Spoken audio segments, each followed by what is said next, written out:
Welcome back, and I have another thought-provoking idea that I'd love to share with you. Are you up for it? Well then, excellent. And that thought is simply, people, specifically you and I, we don't decide our futures. What we do decide is our habits. And those habits decide our future. Habits are matters of the heart. They can be either constructive or destructive, intelligent and unintelligent. It has everything to do with the way we build them. Hello and welcome back to another fine segment of Changes Defined, where together we are building a much better blueprint. My name is George Stewart. Thank you for being along for the journey, the adventure of growth. Now, today we're going to separate two portions of the mind for the sake of discussion. We're going to talk about the conscious mind and the subconscious mind.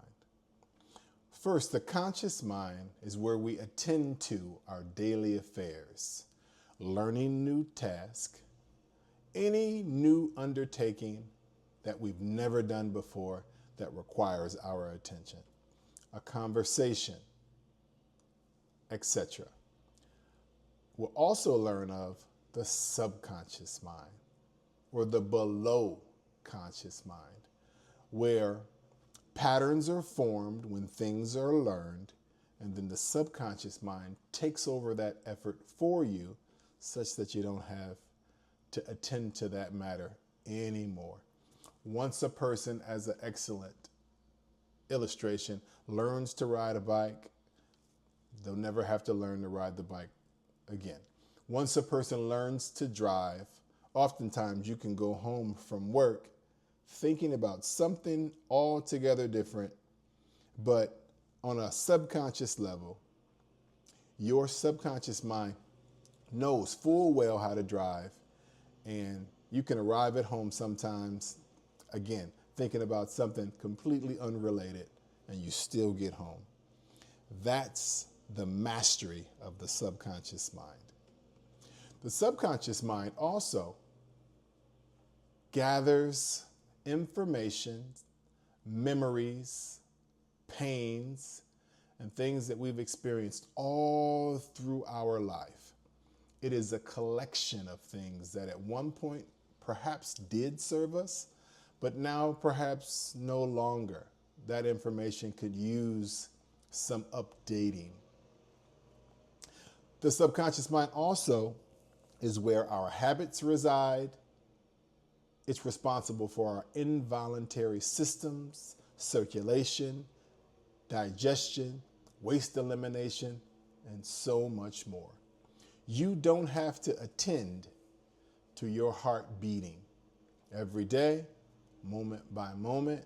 That's beyond your conscious thought.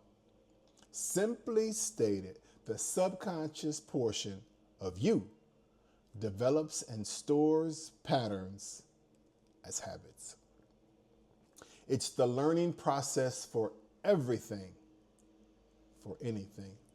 Let's explore this idea, long repeated association with an idea, which is your subconscious mind, which is your conscious mind activity, after a period will gradually be accepted as truth by your subconscious mind, and it will impact the way you think, believe, and your repeated actions.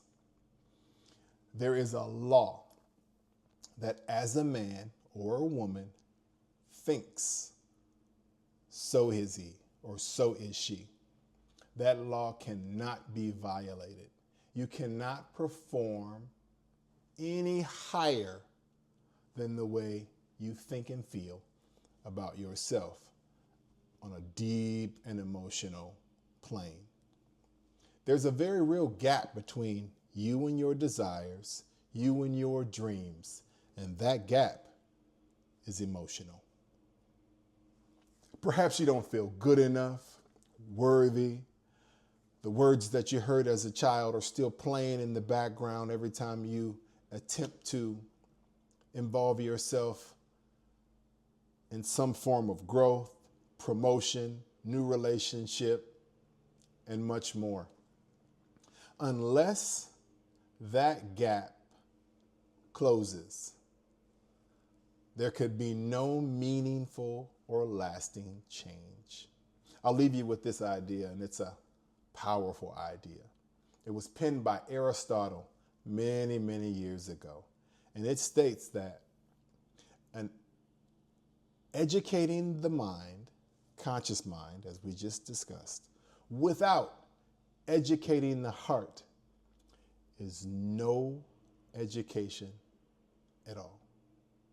We've covered some very meaningful things: conscious mind, unconscious or subconscious mind, and their activities. Perhaps you'd do well to listen to this again. I hope it was valuable. Join us again for another segment.